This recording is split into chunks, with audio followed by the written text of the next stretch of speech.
Bienvenidos, bienvenidas. Esto es UMA Divulga Podcast.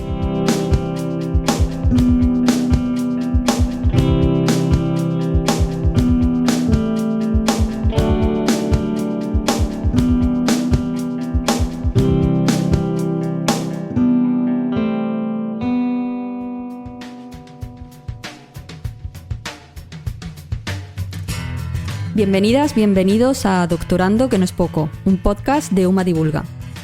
En el primer capítulo estuvimos charlando con profesorado de diferentes áreas del conocimiento sobre los diferentes motivos que llevaban a una persona a querer hacer una tesis. Si este es tu caso, te preguntarás, vale, ¿y ahora qué? Por ello, en esta segunda entrega del largo camino que es hacer un doctorado, trataremos de explicar los siguientes pasos. Lo primero, como puede resultar obvio, es solicitar el ingreso en un programa de doctorado de tu área de conocimiento.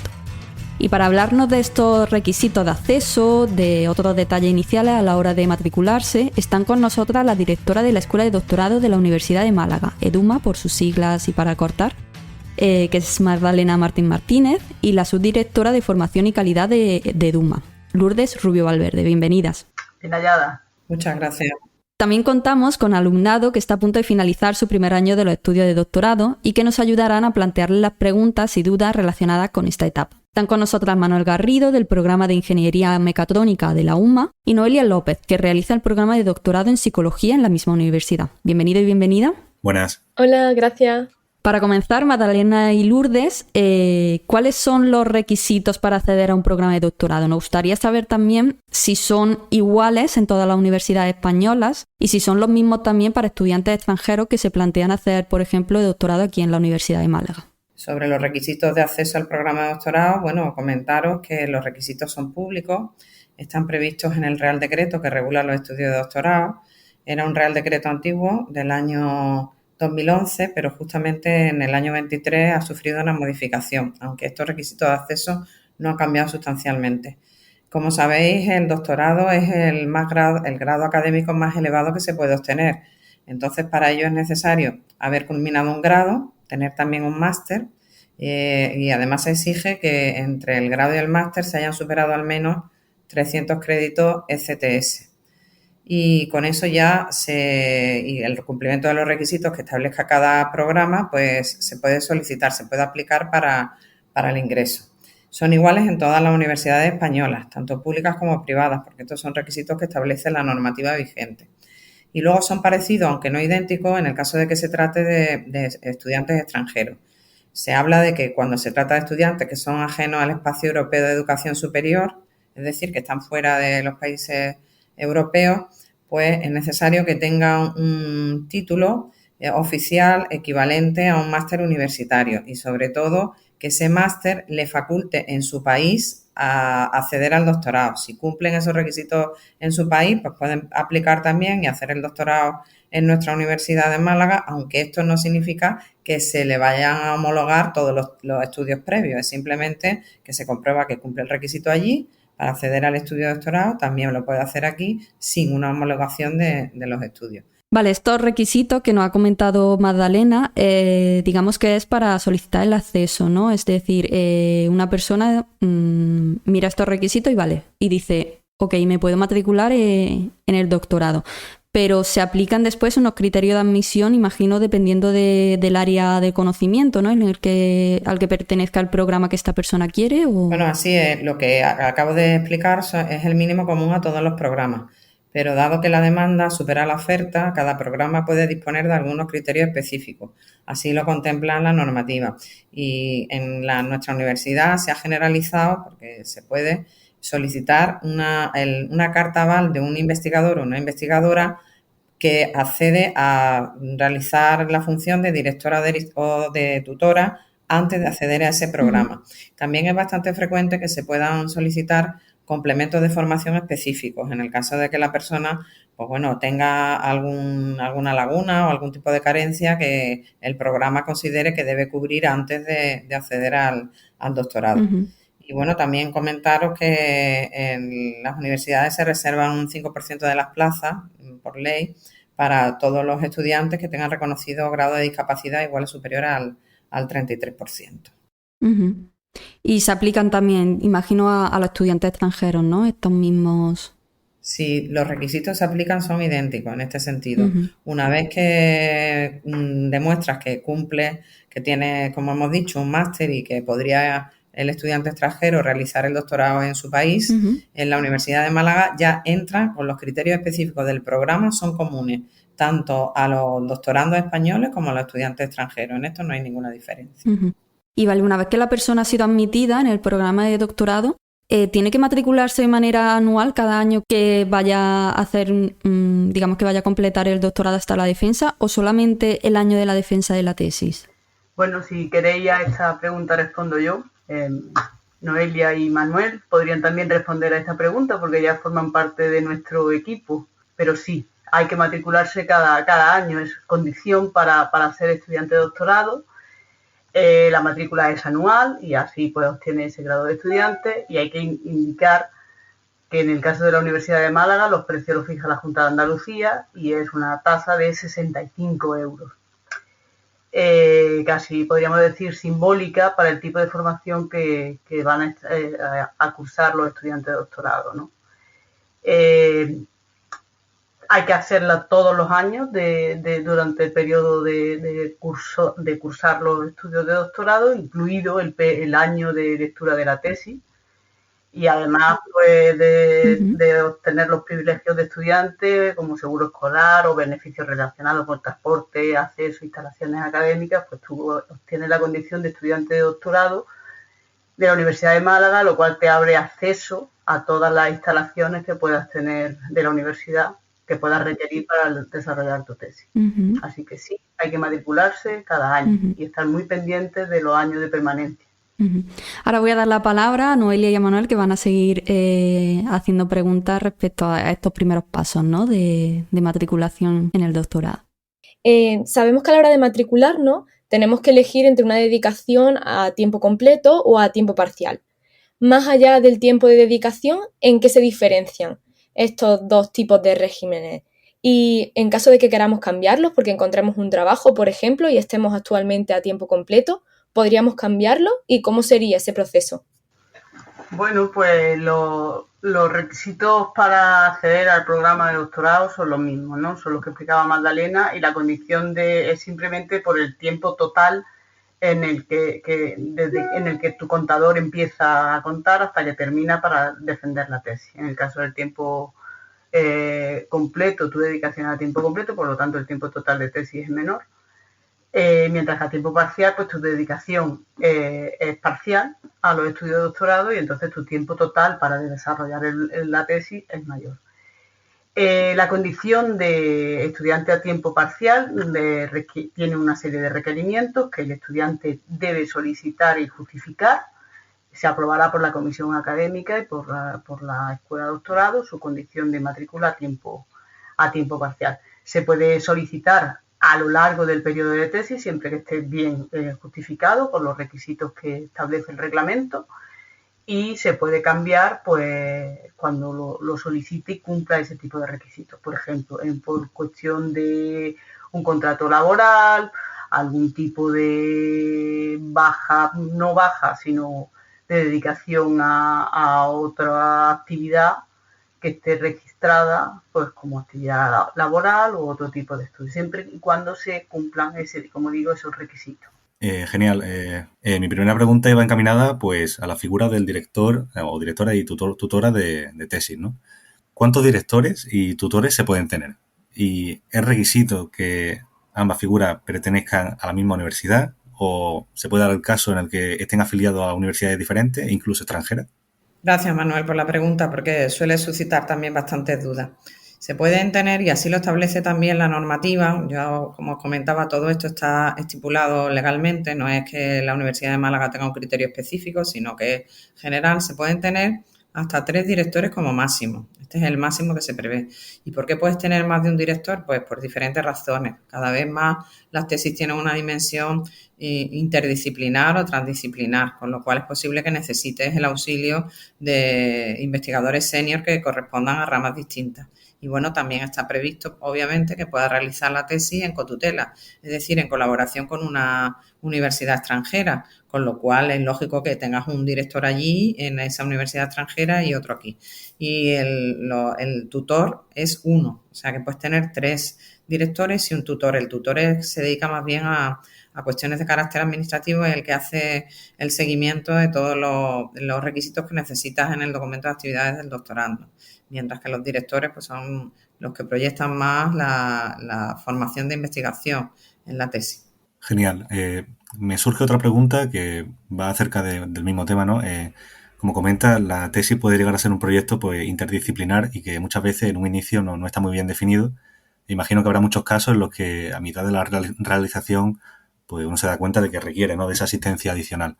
¿Existe la posibilidad de cambiar esta disposición, ¿no?, de estas figuras, tanto bueno, sobre todo con la del director, durante el periodo de realización de la tesis? Claro, puedes incorporar un nuevo director en caso de que no tuvieras 3 o puedes cambiar de director, pero lo tienes que hacer con un mínimo de anticipación de 6 meses antes de la lectura de la tesis. Es decir, si piensas cambiar de director no lo puedes hacer al final porque se supone que ya llevas un periodo de tiempo trabajando, pues años, 4 años, o depende del régimen si a tiempo parcial o a tiempo completo. Entonces lo que se pide es cierta anticipación porque la persona te tiene que haber acompañado en ese trayecto.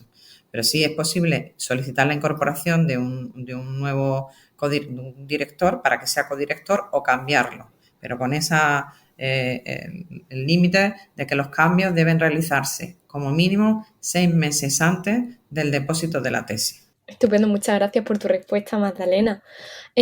Otra preguntita que os lanzo. Creo que hablo por todos si pensamos que alguna vez hemos visualizado nuestra tesis como el típico libro bastante extenso, ¿no? Y es donde estamos esos 4 años o 3 años de tesis escribiendo un texto para luego presentarlo con unas tapas bonitas. Sin embargo, a día de hoy sabemos que no es el único modo de realizar nuestra tesis. ¿Qué es concretamente esa tesis por compendio de publicaciones y qué criterios debe cumplir para que sea una tesis completa? La tesis por compendio de publicaciones también está prevista, es una modalidad. Es verdad que, como tú señalabas, Noelia, casi todos pensamos en una tesis en el sentido clásico, ¿no? Dependiendo también del área de conocimiento, de la disciplina.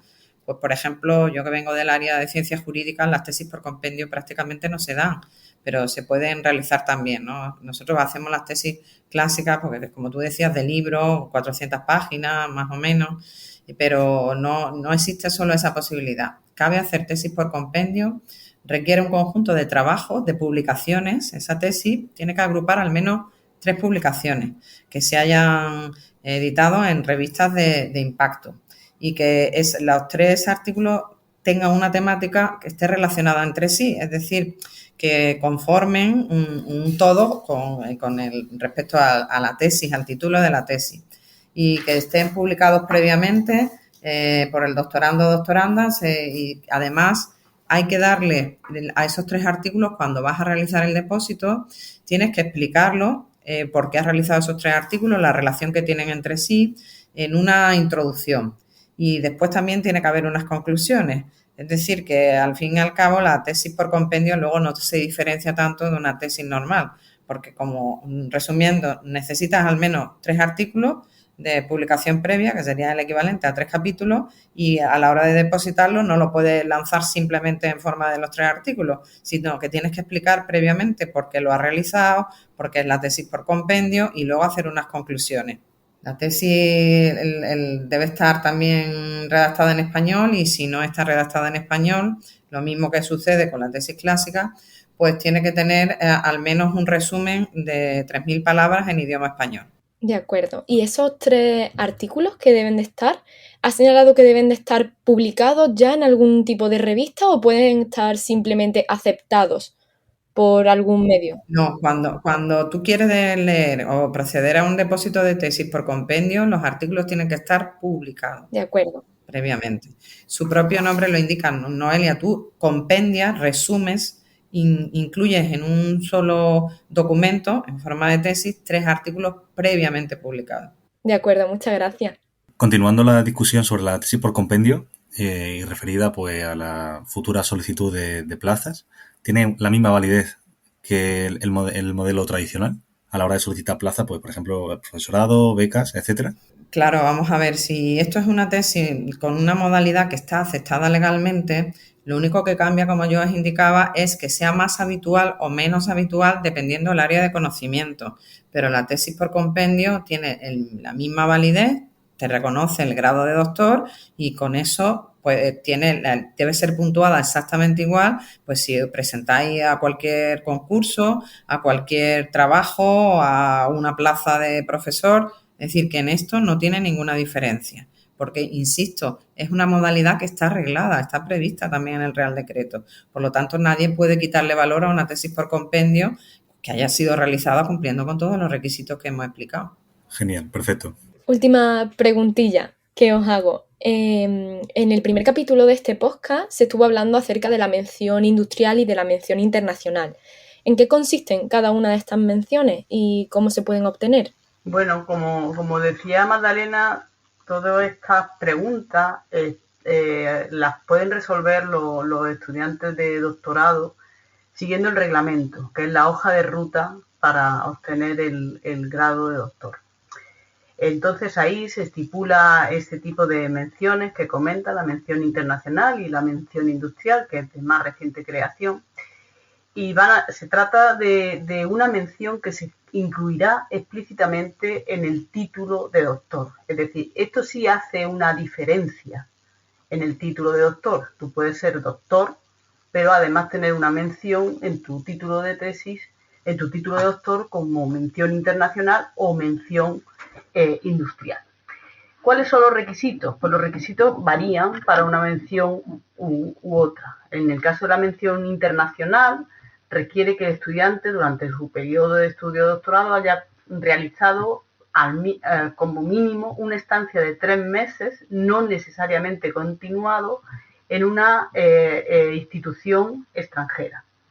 Esa estancia se va a incorporar al documento de actividades del doctorado y tiene que estar supervisada por un investigador extranjero independiente a sus directores de tesis o tutor. En el caso de que hay una mención, hay una modalidad de tesis que no has comentado, pero que también existe, que son las tesis en cotutela. En el caso que el estudiante esté realizando una tesis en cotutela, es decir, en 2 universidades, también puede optar a esta mención internacional si realiza este tipo de estancia en una institución diferente a las 2 universidades que forman parte de esa cotutela, ¿vale? Es decir, el primer requisito para la mención internacional sería la estancia mínima de 3 meses en un centro extranjero. Otro requisito más es que toda la tesis o parte de ella se redacte en un idioma extranjero distinto al castellano. Como mínimo tiene que incluir un resumen y las conclusiones en ese idioma, pues lo más habitual es el inglés o cualquier otra de las lenguas de comunicación científica. Además, a la hora de presentar para defensa de tesis, la tesis debe contar con un informe de 2 evaluadores externos, ajenos al evaluador o al investigador que ha supervisado la estancia en el extranjero y que sean expertos en la materia. Y además que en el tribunal que juzgará la tesis forme parte del mismo un experto en la materia, también extranjero y también ajeno al centro donde el estudiante realizó la estancia, ¿vale? Es decir, son cuatro requisitos: estancia, parte de la tesis escrita en un idioma extranjero, informe mínimo de 2 evaluadores externos y que en el tribunal forme parte otro evaluador extranjero. ¿De acuerdo? En el caso de la mención industrial, el estudiante de doctorado debe haber trabajado o desarrollado parte de su proyecto de tesis vinculado a una empresa o institución pública ajena a la Universidad de Málaga, pero con la cual la universidad tenga un convenio. En este sentido, tenemos que deciros que la Universidad de Málaga recientemente ha firmado un convenio con Sando y Concepsa, además de los que ya tenemos establecidos para el desarrollo de este tipo de tesis industriales, en las que el estudiante debe desarrollar con una duración mínima de 6 meses un contrato, participar en un contrato con esta empresa o institución ajena a la universidad. Ese contrato o ese proyecto que el estudiante va a desarrollar en este ámbito empresarial debe estar registrado en su compromiso documental de supervisión y tiene que tener una relación directa con el proyecto de tesis que va a desarrollar y el proyecto que va a desarrollar en la empresa. Muchas gracias, Lourdes. Me ha llamado la atención que has señalado como que obtener estas menciones sí que marca una diferencia. ¿Qué ventaja tiene cuando consigamos nuestro doctorado tener esas menciones en el mismo, de cara a buscar empleo, alguna plaza de profesor o algo así? Bueno, marca la diferencia porque se pone de manera específica o explícita en tu título. Entonces tú vas a tener una tesis, vas a ser doctor en psicología, uh-huh. Y si te pone convención internacional, eso es porque además indica tu título que ha cumplido esa serie de requisitos que decía. El evaluador que vea tu título de tesis dirá, pues esta persona ha realizado una estancia mínima de 3 meses en una institución extranjera. En su tribunal de tesis han formado parte miembros extranjeros. Si además de la mención tiene la mención industrial, pues tu título refleja que como mínimo has estado trabajando 6 meses para una empresa o institución ajena a la Universidad de Málaga. Esa es la distinción. ¿Puede suponer una ventaja? Sí. Pues muchas gracias. Le devuelvo la palabra. Y además podrías tener, fíjate, se puede dar la situación uh-huh. de que tengas las 2 menciones e incluso la cotutela, si cumples todos los requisitos que quiere cada casilla. Es decir, que no son menciones, no son compartimentos estancos a la hora de realizar la tesis. Sí, no son excluyentes, sino como que hacen un todo, ¿no? Exacto. Muchas gracias. Le devuelvo la palabra a Isma. Muchas gracias, Manuel y Noelia. De todas maneras, antes de continuar, no sé si alguno de los dos tenéis alguna otra pregunta que os haya surgido. Yo la he ido haciendo sobre la marcha, así que nada más. Muchas gracias a Magdalena y a Lourdes porque lo han respondido todo estupendamente. Sí, por mi parte tampoco, todo muy claro. Muchas gracias. Antes de continuar con el siguiente bloque de preguntas, de todas maneras, Magdalena y Lourdes, no sé si hay algún otro aspecto que no hayamos mencionado que sea importante tener en cuenta en estos primeros pasos de admisión o de matrícula, imagino además de los plazos, ¿no? Yo lo único que quisiera señalaros es que hemos hecho un esfuerzo considerable de la Escuela de Doctorado porque la página web de la escuela esté, pues, evidentemente actualizada y sobre todo bien diseñada, que sea amigable y que se pueda encontrar toda la formación. Y bueno, también animaros a que no dudéis si van surgiendo cuestiones que sobre la marcha o en principio no habíais caído en ellas y necesitáis solucionarlas, bueno, que el servicio de doctorado, que está compuesto de 8 personas, está a vuestra disposición para responderos. Y además, si consultáis, pues podéis ver que está especificado qué persona trabaja. Pues si tenéis dudas sobre cotutela, pues hay uno de los miembros del servicio que está capacitado porque lo lleva con más habitualidad. Que necesitáis un certificado, pues hay otra persona. Y bueno, por supuesto, la dirección de la escuela, que estamos compuestas por curiosamente 3 mujeres, Lourdes, y que está conmigo hoy, y Rosario Arias, que ha participado también en algún podcast previo. Uh-huh. Pues las 3 también estamos a vuestra disposición. Uh-huh. Y bueno, como ha dicho Lourdes, también os recomendamos que os leáis el reglamento 422, que es el que regula los estudios de doctorado en nuestra Universidad de Málaga, y allí tenéis paso a paso prácticamente desde que entráis en la escuela hasta que se produce la entrega del título, todo. Evidentemente pueden surgir cuestiones adicionales, como hemos dicho, estamos a vuestra disposición. Pondremos todos estos enlaces, todos estos recursos, Magdalena, de los que nos ha hablado en la descripción del podcast, también para que los oyentes puedan tener acceso en esta plataforma. Y nos gustaría aprovechar que os tenemos también en este segundo episodio del podcast para tratar en un último bloque otros temas que preocupan también al conjunto de doctorandos y doctorandas. De hecho, hablando con Noelia y Manuel, muchas de estas preguntas nos surgieron al margen de estos aspectos más formales de los que hemos hablado, de régimen de dedicación, de modalidades, tutorización, que como habéis comentado también existe información en la Escuela de Doctorado de la Universidad de Málaga y seguramente en el resto de instituciones. pero ¿creéis que existe información previa suficiente más sobre lo que supone hacer una tesis en cuanto a esfuerzo económico, de recursos, las satisfacciones que tenemos también de este proceso, ¿no? Los sacrificios, los resultados? No sé, vosotras como directora de la Escuela de Doctorado, como parte del equipo de dirección, si habéis notado en los doctorandos y doctorandas del tiempo que lleváis estas preocupaciones, ¿no? O falta de información o... Bueno, Inma, no solamente como dirección de la Escuela de Doctorado, sino también como directoras de tesis y desde hace bastante tiempo. Yo coincido y, aquí Noelia y Manuel quizás tengan una opinión más clara al respecto, que probablemente coincida con la mía, que una cosa es la información, como tú señalabas, Inma, de carácter formal, que tú puedas rápidamente acceder a ella, qué requisitos tengo que cumplir, cuál es el procedimiento, cuáles son las cuestiones administrativas, y otra bien distinta es lo que implica de fondo realizar una tesis doctoral. Aquí es verdad que muchos se embarcan en esta aventura, que es un proyecto vital, no solamente un proyecto de investigación, sino un proyecto vital muy interesante, quizás sin tener todos los datos. Yo aquí creo que tenemos mucha responsabilidad los directores y tutores de la tesis, que tenemos que hablar claramente antes de que el doctorando pues haga la matrícula y decirle, mira, esto es un proceso largo en el tiempo, es un proceso complejo que te va a llevar muchos recursos de tiempo que vas a quitarle a otras actividades, recursos mentales también.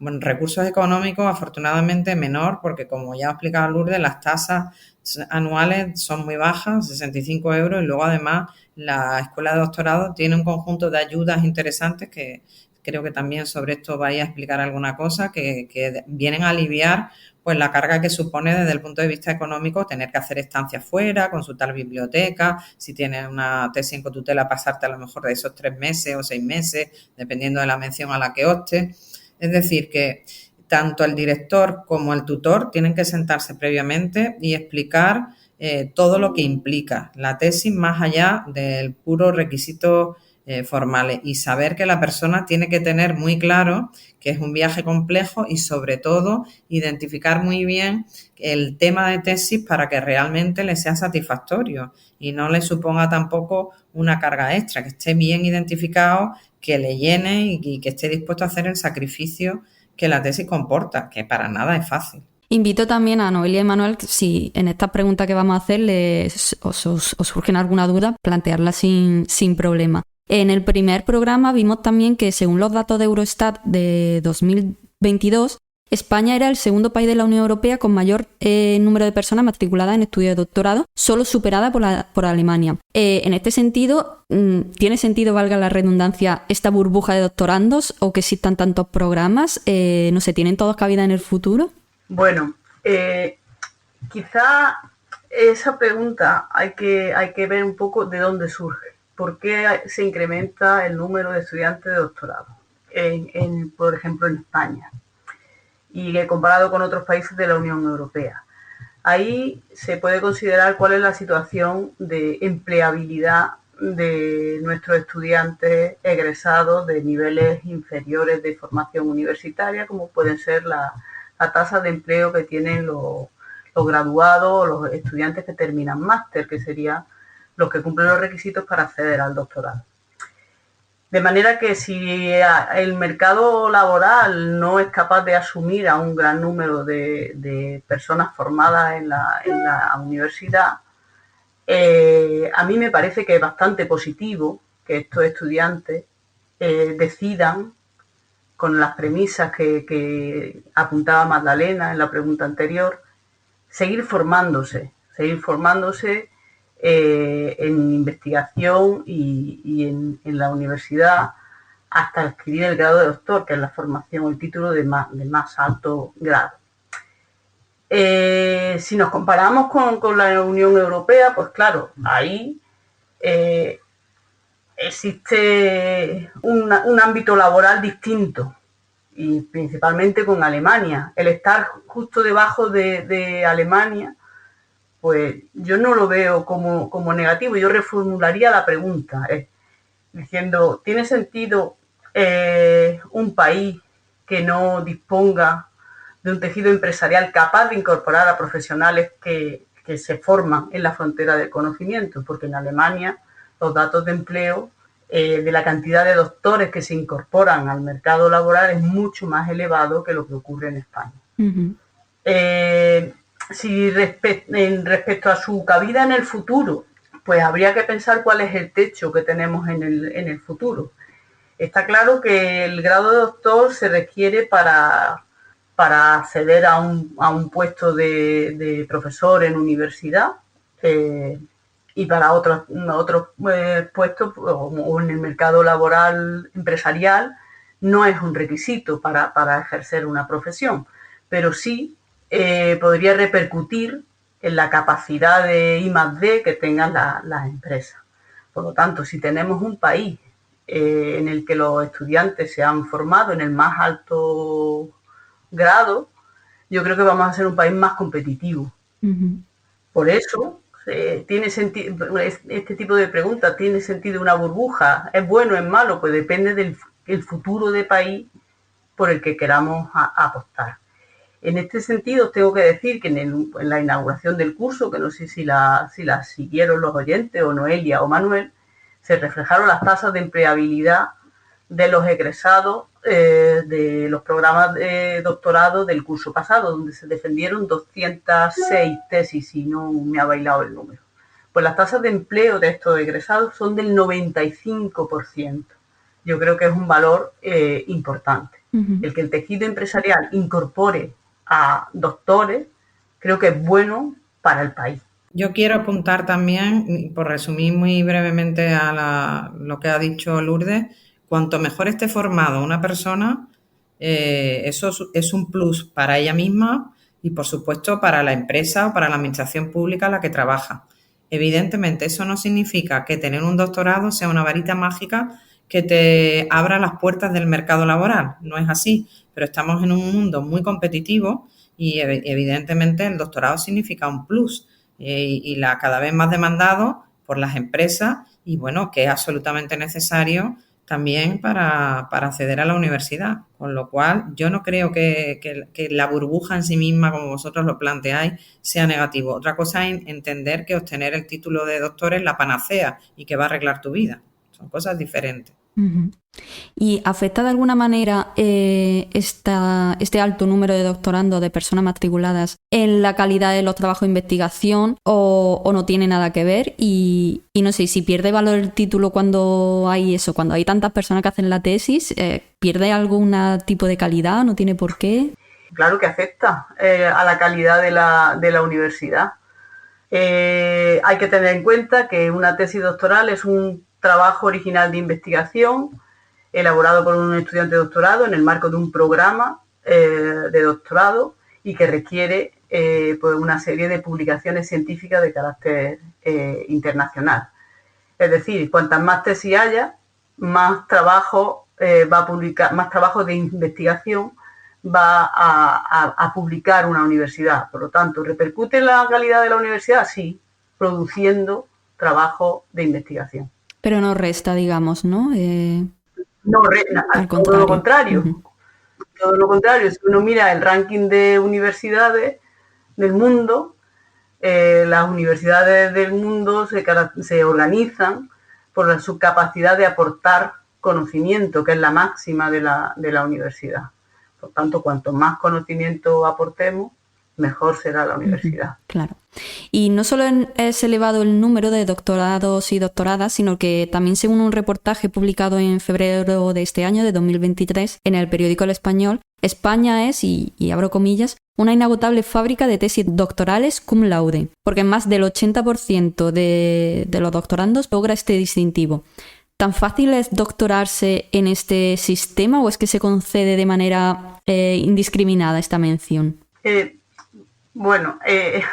A mí me gustaría saber qué piensan Noelia y Manuel de si es fácil o no es fácil, por lo que ellos hayan visto. No es nada fácil. ¿Y teníais constancia de esta noticia? ¿O han llegado...? No, de hecho, a raíz de este podcast es cuando me he enterado de esta noticia, la verdad. No me había llegado esa información antes. Y en Yo, de todas maneras, si me dejáis intervenir también en la conversación, yo creo que aquí en la pregunta hay como dos partes. ¿Es fácil doctorarse en el actual sistema? Para nada. Ahí Noelia lo ha dicho y Manuel, yo creo que tú lo corroboras, ¿verdad? Sí, sí, vaya, en mi ámbito en concreto son muy pocos los que no hemos elegido, ¿no? esta dirección en nuestra carrera profesional y de ellos pues sí que tengo constancia de que no es fácil, de que no es un paseo.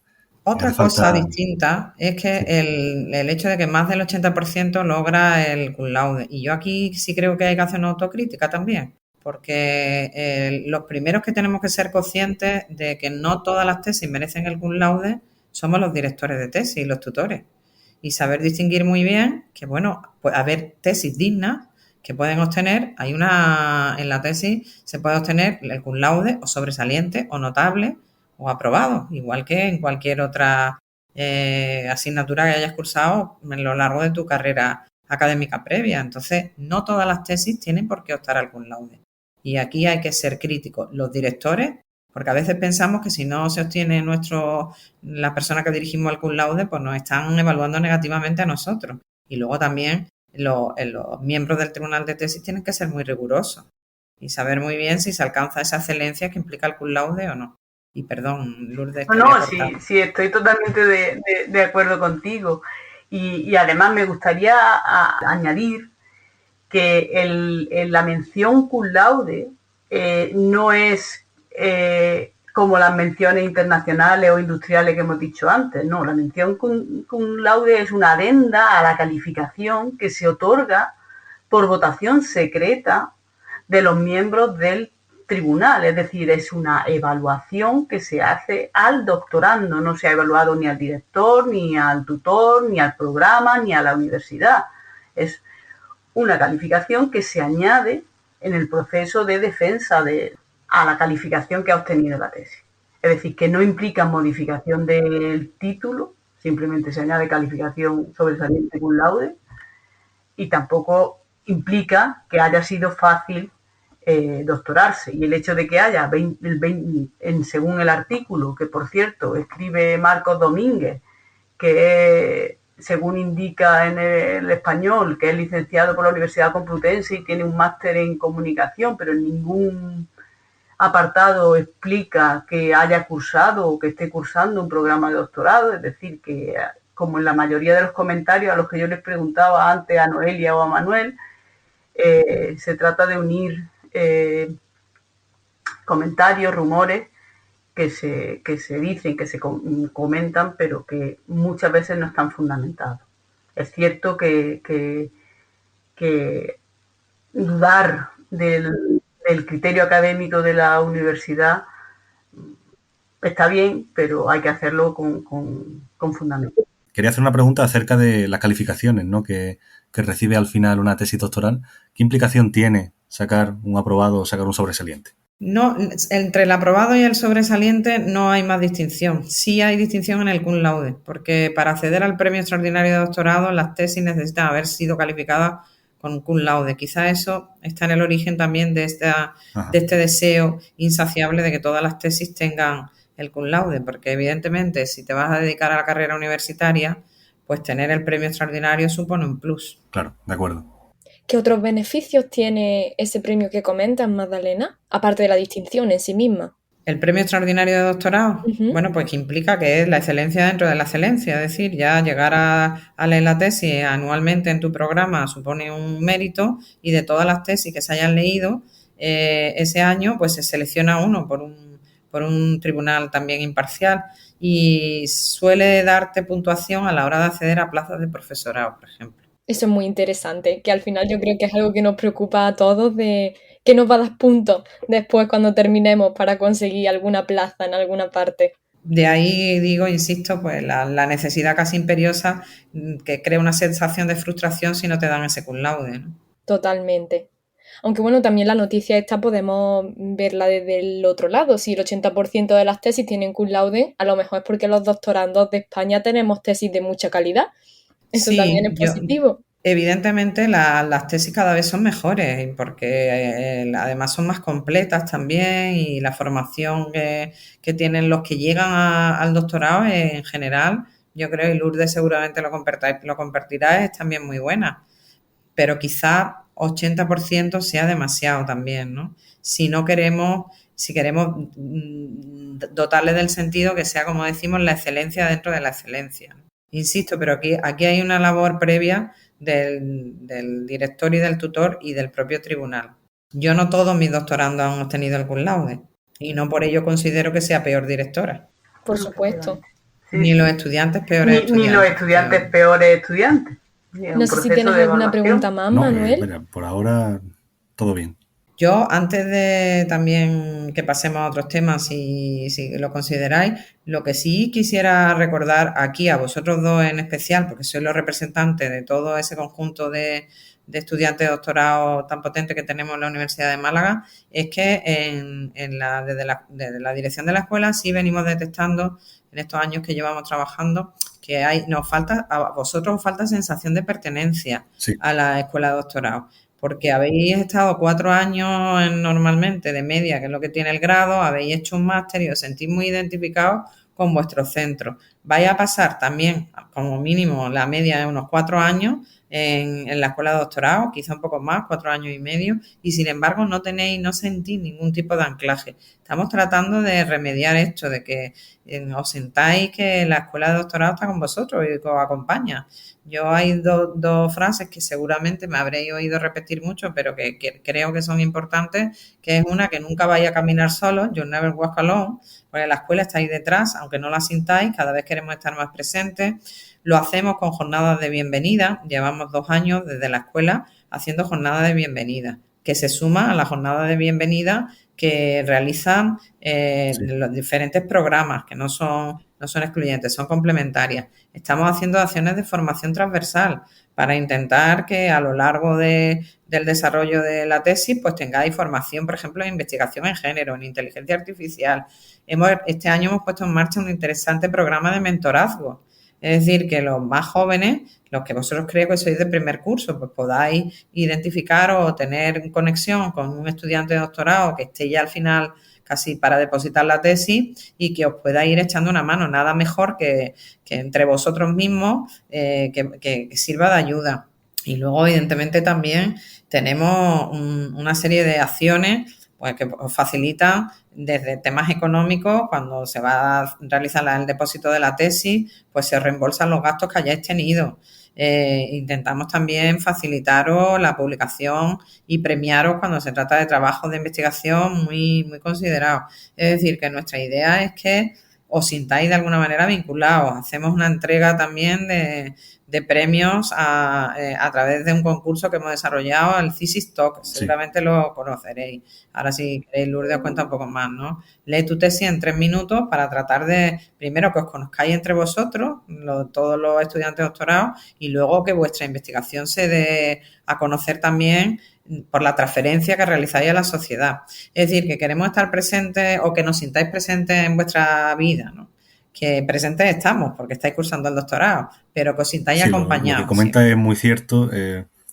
Yo creo que, bueno, una de las raíces inevitables es que cuando uno pasa del grado, del máster a un doctorado donde no existe pues espacio común, ¿no?, que constituye el aula, la asignatura, pues se pierde esa sensación de pertenencia que comentan, ¿no?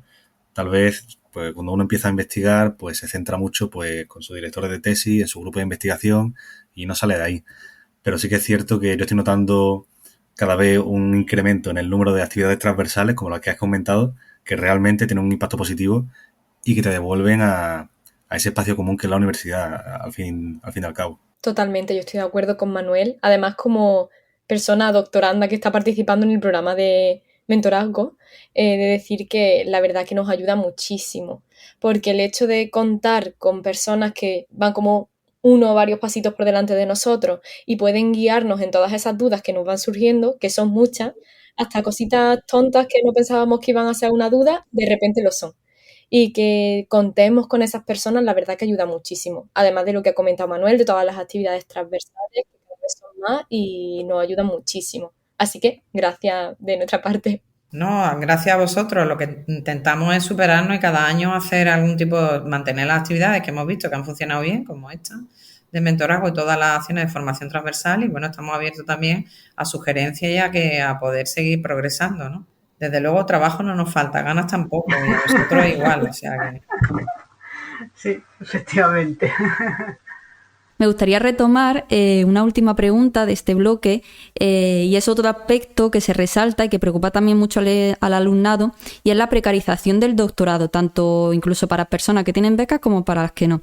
Y aquí me quiero remitir también a otro artículo, a una declaración en un artículo del País de febrero de 2023, dejaremos también los enlaces a estas noticias en la descripción, y esta declaración dice: el mundo de la investigación es así, mucha vocación y arroz para comer la última semana del mes. Y esto nos lleva a plantearnos si hacer la tesis supone automáticamente apuro económico y cúmulo de gastos o una pérdida de dinero. Es cierto que nos habéis hablado de que tanto la escuela de doctorado tiene becas, la matrícula es un precio asumible quizás para la mayoría de las personas, pero como planteaba, ¿hacer la tesis supone una pérdida de dinero? Bueno, como bien has dicho, se dispone de ayuda y del precio que se paga en España por hacer una tesis es mucho menor que el que se paga en países en el extranjero. Es decir, que el sentido que manifiesta la pregunta parece ser que no. Y aquí Noelia y Manuel pueden responder también. Si desde que se han matriculado en la Escuela de Doctorado de la Universidad de Málaga se han arruinado totalmente y nada más que hacen pagar facturas y no sé cuál es su percepción. Quizás ellos pueden decir, pues sí, es que no nos da la vida. No, bueno, en mi caso al menos es lo que has comentado antes, ¿no? Las tasas son meramente simbólicas para la matriculación y yo tengo la suerte de que estoy contratado en un proyecto de investigación y con ello pues puedo financiar al final mi trabajo, ¿no? de investigación y el doctorado. Pero más allá de eso no puedo comentar nada. Yo estoy en la otra frontera, la incertidumbre económica. Estoy a la espera de becas, FPU y demás, aunque no quiero spoilear mucho sobre eso porque futuros capítulos del podcast ya se meterán un poquito más. No es una cantidad económica como para arruinarse, como se plantea en la pregunta, pero sí es verdad que cuando estamos pendientes de becas porque nuestros proyectos no tienen contratos internos y demás, sí que se vive cierta frustración y cierta inestabilidad que pues hace ver un poquito la parte más fea de ese doctorado. Claro, ahí sí estamos de acuerdo. Pensamos que se trata de un problema de carácter estructural de la financiación que recibe la investigación en España. Si nos comparamos con otros países europeos, con Alemania, que ha salido también en los rankings, comparándonos con Alemania creo que anda por el 3,1% de financiación de su Producto Interior Bruto. En España no llega al 1,4%. La frontera en España es para el 2% del PIB. Es decir, que la cantidad de dinero que se invierte para este tipo de formación es pequeña, pero no solamente para beca y demás, sino también para los propios proyectos de investigación. Por eso no todos los proyectos de investigación tienen dinero, como ocurre en el caso de Manuel, para financiar a un becario que está en formación. Es decir, que habría que tender a cambiar ese tipo de política de manera institucional. Requerir más fondos, que en eso pues la universidad no, cada vez que podemos lo decimos y peleamos donde haya que pelear, pero la realidad es esa, es que nos mantenemos en ese 1,4% por debajo de lo que pasa en Francia, donde tienen un 2 y pico, lo que pasa en Inglaterra, que también tienen un 2 con algo, etc. Es decir, pero para un poco tranquilizar a los oyentes, pues reiterar que sí, que hay becas de carácter estatal y luego, como apuntaba Magdalena, hay ayudas que ofrece la Universidad de Málaga en todo el camino en el que no camináis solos. No camináis solos porque vais de nuestro asesoramiento y además económicamente. Os vamos a ayudar en el caso de publicaciones, para financiar publicaciones científicas, para financiar parte de material que necesitéis para vuestra tesis, para estancias en otros centros, aparte de las ayudas que obtenéis por ser estudiante de la Universidad de Málaga, el seguro escolar, los beneficios de transporte, etcétera. Es decir, que sumirse en un apuro económico y cúmulo de gastos no creo que sea el caso. Es más, tenéis que tener en cuenta que un estudiante de doctorado cobra en conocimiento. Su capital es conocimiento que, como decía Magdalena también antes, le va a acompañar durante toda su vida futura. Muchísimas gracias, Magdalena y Lourdes, por aclararnos estos primeros aspectos de matrícula y de admisión y también por contarnos de qué manera acompaña la Escuela de Doctorado de la Universidad de Málaga a su alumnado. Muchas gracias también a Manuel y a Noelia por su ayuda para plantear estas cuestiones. Y bueno, por hacer un poquito de resumen, en este segundo episodio hemos intentado tocar estos puntos, ¿no?, más destacados del primer paso que supone la matriculación en los estudios de doctorado. Y en el siguiente capítulo seguiremos avanzando en el proceso y contaremos con becarios que están realizando su tesis para tratar el tema de la financiación. Es decir, vamos a hablar de lo que ya hemos comentado aquí, de qué tipo de becas existen, de cómo acogerse a ellas, por ejemplo, la que habéis nombrado, FPU, también becas de instituciones, etcétera, y cómo ayudan estas becas al desarrollo del doctorado. Y por último, para cerrar este programa, os invitamos a todos los oyentes a enviarnos vuestras preguntas, vuestras dudas y vuestras sugerencias de temas o incluso a contarnos vuestra experiencia en futuros episodios. Y para ello tenéis nuestras redes sociales @umadivulga o bien el correo electrónico umadivulga@uma.es. Muchísimas gracias por acompañarnos en Doctorando, que no es poco, y nos escuchamos en el siguiente capítulo. Muchas gracias. Gracias, un placer. La red Podcast Uma Divulga es una iniciativa coordinada por el Servicio de Publicaciones y Divulgación Científica del Vicerrectorado de Investigación y Transferencia de la Universidad de Málaga, con la colaboración de la Fundación Española de Ciencia y Tecnología.